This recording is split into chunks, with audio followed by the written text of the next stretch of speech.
Secara harfiah, ijarah adalah memberikan sesuatu untuk disewakan.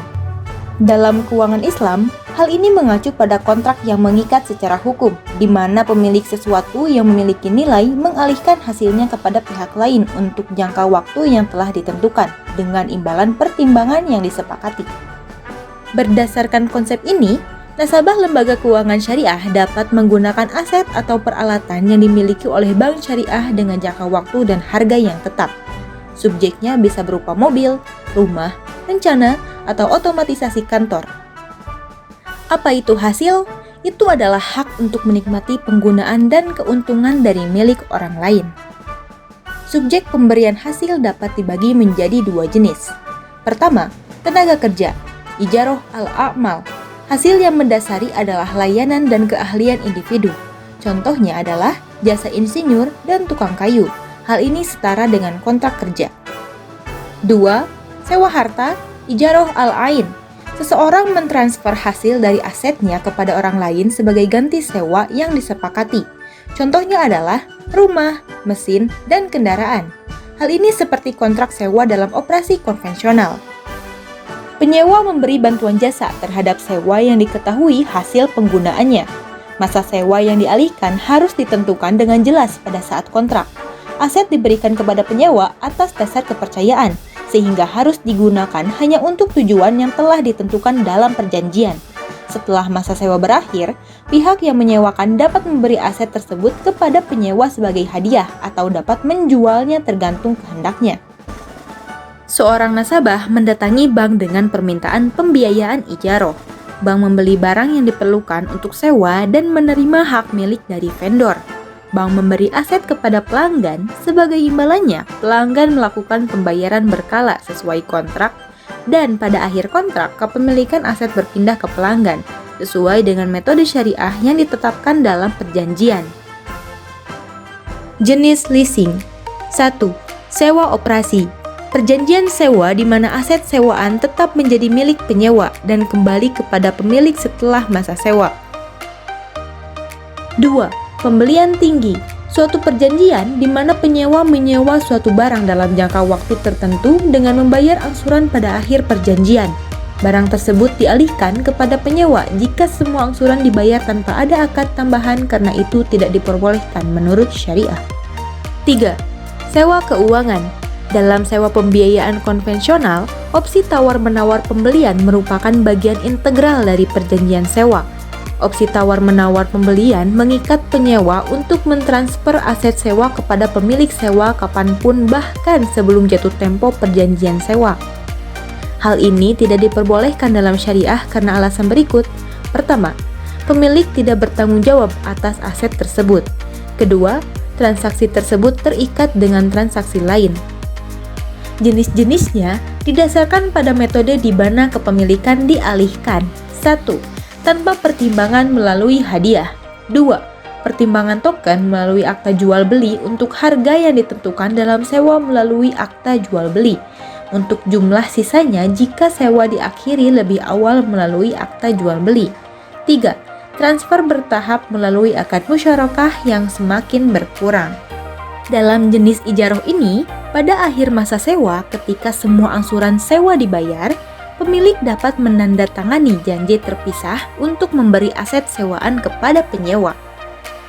Keabsahan pengaturan ini mengacu pada dua kondisi, yaitu: pertama, perjanjian ijarah sendiri tidak boleh dikenakan penandatanganan janji penjualan atau hadiah. Kedua, janji harus sepihak dan hanya mengikat pemberi janji. Aturan dasar ijarah. 1. Kepemilikan korpus yang disewakan. Korpus komoditas yang disewa tetap menjadi milik pemilik, hanya produk yang ditransfer ke penyewa. 2. Dimulainya sewa. Sewa tidak dibayarkan oleh penyewa sampai aset diserahkan. 3. Judul kepemilikan. Selama seluruh masa sewa, penyewa harus mempertahankan hak atas aset dan menanggung semua risiko dan manfaat yang berkaitan dengan kepemilikannya. 4. Asuransi. Takaful penyewaan aset atas nama orang yang menyewakan, biaya asuransi berasal dari orang yang menyewakan. 5. Surat pemutusan. Pemberhentian perjanjian sewa menyewa sebelum habis masanya dan sesuai dengan kesepakatan dua belah pihak. 6. Biaya penyewaan. telah disepakati di awal dengan cara yang jelas. 7. Penyerahan sewa-menyewa tidak diperbolehkan kecuali bernilai. 8. Pemberhentian. Kontrak dapat putus apabila aset tidak dapat digunakan lagi fungsinya. 9. Keterlambatan pembayaran. Penyewa adalah seseorang yang memberikan wewenang untuk memberi persentase per hari atau tahun akan menjadi sebuah kewajiban kontribusi yang akan digunakan untuk dana amal. 10. Tujuan spesifik dari sewa. Apabila tidak ada tujuan spesifik yang teridentifikasi dalam perjanjian, maka dapat digunakan sebuah tujuan yang normal atau umum. Kondisi dari perjanjian ijaroh. 1.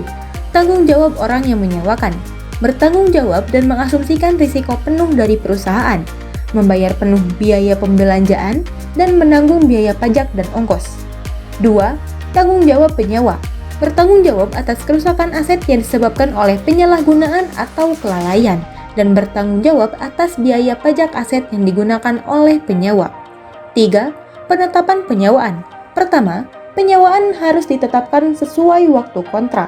Kedua, perbedaan biaya penyewaan dibolehkan untuk pada pergantian periode penyewaan. Ketiga, penetapan penyewaan sesuai dengan basis yang terkumpul dari biaya pembelian.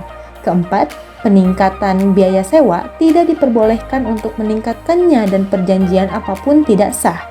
Kelima, biaya sewa dapat dibayar di muka sebelum aset dikirim atau disewakan. Keenam, masa sewa dimulai dari tanggal dikirimnya barang. Ketujuh, biaya sewa sesuai dengan standar yang telah ditentukan atau variabel.